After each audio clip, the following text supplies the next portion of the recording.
जय हिंद दोस्तों, Doon officers academy के यूट्यूब चैनल में आपका स्वागत है।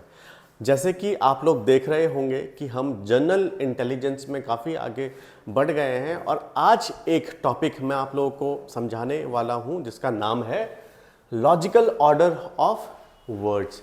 ये जो टॉपिक है बड़ा ही इजी है क्योंकि आपने ये सारी जो चीज़ें हैं ये ऑलरेडी इंग्लिश, मैथमेटिक्स और जीएस में कवर कर चुके होंगे। तो मैं आप लोगों को इस टॉपिक को आज कवर करूंगा और बहुत ही कम टाइम पर, मतलब 10 मिनट से के भी कम टाइम पर मैं आप लोगों को समझाने की कोशिश करूंगा कि किस तरीके से जब क्वेश्चंस आते हैं तो आपको सॉल्व करना है। इसी को हम एक एग्जाम्पल, इसी टॉपिक को हम एक एग्जाम्पल के माध्यम से समझने की कोशिश करेंगे, फिर डायरेक्टली एक क्वेश्चन में आ जाएंगे।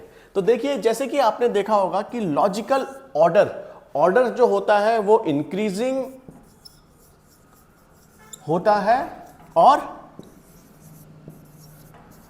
डिक्रीजिंग होता है। जैसे कि आपने देखा होगा एक ऑर्डर है, ऑर्डर क्या है 1 2 3 4 5 6 7 8। तो ये क्या चल रहा है, ये एक इंक्रीजिंग ऑर्डर चल रहा है नंबर्स में। और अगर मैं इसी को रिवर्स करूं तो 8 7 6 5 4 3 2 1, तो ये एक डिक्रीजिंग ऑर्डर में चल रहा है। तो जो नंबर्स हैं ये इंक्रीजिंग और डिक्रीजिंग ऑर्डर में काम करते हैं। इसी तरीके से अगर मैं बात करूं वर्ड्स की तो वो भी इंक्रीजिंग और डिक्रीजिंग ऑर्डर्स में होते हैं। जैसे कि फॉर एन एग्जांपल, जैसे कि मॉर्निंग,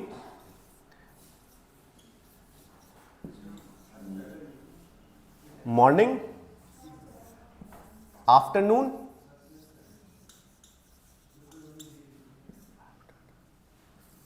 इवनिंग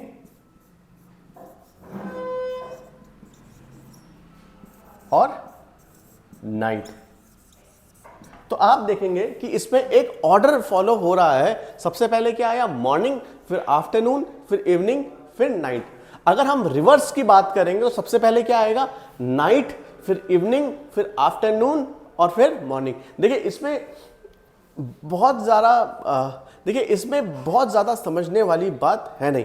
इसमें हम अपने लॉजिक्स का इस्तेमाल करेंगे। तो आप देखेंगे कि लॉजिक्स का इस्तेमाल किस तरीके से कर रहे हैं, क्योंकि ये जो सारी चीज़ें हैं ये सारे फैक्ट्स हैं। सबसे पहले मॉर्निंग, फिर आफ्टरनून, फिर इवनिंग और फिर नाइट। अब इसी से हम क्वेश्चंस को समझने की कोशिश करेंगे कि हमने अभी तक जो जनरल साइंस में क्या पढ़ा है, जनरल मैथमेटिक्स में क्या पढ़ा है और इंग्लिश में क्या पढ़ा है। देखो बच्चों, इस क्वेश्चन को हम समझने की कोशिश करते हैं। Arrange the following words in a logical and meaningful order. ठीक है, तो कुछ ऑप्शंस आपको दिए जाएंगे और आपको इस क्वेश्चन को समझते हुए उसको एक ऑर्डर पे, मीनिंगफुल ऑर्डर पे लेके आना है। देखो इसमें ऑप्शंस आपको दे रखे हैं, प्लांट, सीड, स्प्राउट, ट्री और सैपलिंग। ठीक है, इसमें कहने का मतलब यह है कि कहीं ना कहीं प्लांटेशन के प्रोसेस की बात कर रहे हैं कि एक प्लांट ट्री में कन्वर्ट कैसे होता है, वो प्रोसेस क्या होता है। ठीक है, तो सबसे पहले प्लांट आता है, सबसे पहले सीड आता है, सबसे पहले स्प्राउट आता है, सबसे पहले ट्री आता है या सबसे पहले सैपलिंग आता है। तो ये आपको सोचना पड़ेगा, क्योंकि जब आप जनरल साइंस पढ़ते हैं, जब आप साइंस पढ़ते हैं तो ये सारी चीजें भी आपको पढ़ाई जाती हैं। और एक बेसिक बात, अगर आपने कभी घर में प्लांट लगाया होगा तो वहां भी आप ये चीजें देखेंगे। सबसे पहले सॉइल में क्या डाला जाता है, सीड। ठीक है, तो हम क्या करेंगे कि सबसे पहले जो डाला जाता है वो डाला जाता है सीड। सीड के बाद जब सॉइल्स में बरी करते हैं तो उसमें स्प्राउट्स निकलने शुरू होते हैं। तो जब पहले फिर निकलता है स्प्राउट। ठीक है, फिर वो प्लांट जब सॉइल से बाहर आता है, जब आना शुरू होता है, उसको कहते हैं सैपलिंग। और उसके बाद जब हम उसको पानी देते हैं तो थोड़ा सा जो सैपलिंग है वो बड़ी हो जाती है और वो बन जाता है आपका प्लांट। और जब प्लांट बड़ा होते रहता है तो वो बन जाता है आपका ट्री। ठीक है, तो एक ये सीक्वेंस आपको आया है। तो ये सीक्वेंस क्या है, सबसे पहले सीड जिसका नंबर है 2, फिर आपका बनता है स्प्राउट जिसका नंबर है 3, उसके बाद बनता है आपका सैपलिंग जिसका नंबर है 5, और उसके बाद बनता है प्लांट जिसका नंबर है 1, और उसके बाद बनता है ट्री जिसका नंबर है 4। तो मल्टीपल चॉइस क्वेश्चंस आएंगे आपके पास जिसका आंसर होगा 2 3 5 1 4। ठीक है, जो ऑप्शंस आपके पास आएंगे, ऑप्शन आपके पास 2 3 1 5 4 हो सकता है। ठीक है, और दूसरा ऑप्शन आपके पास 2 3 5 1 4 हो सकता है। तीसरा ऑप्शन आपके पास 1 2 3 4 5 हो सकता है, और चौथा आपके पास 5 3 4 2 1 हो सकता है। तो आपको ये वाला सेकंड वाला ऑप्शन आपको चूज करना है। ठीक है, अब हम इसी क्वेश्चन को एक दूसरे एग्जांपल के साथ समझते हैं।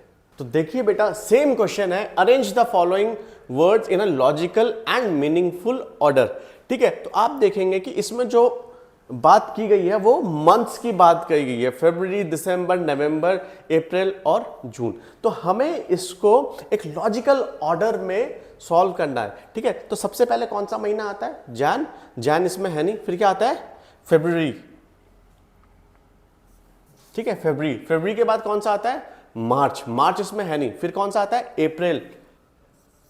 फिर मई, जून,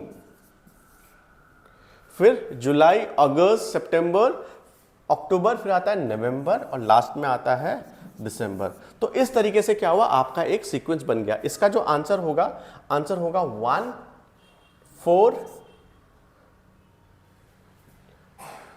5 3 2।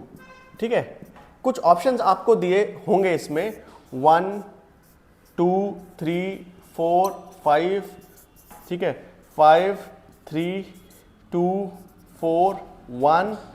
ठीक है, और 1 4 5 3 2, या फिर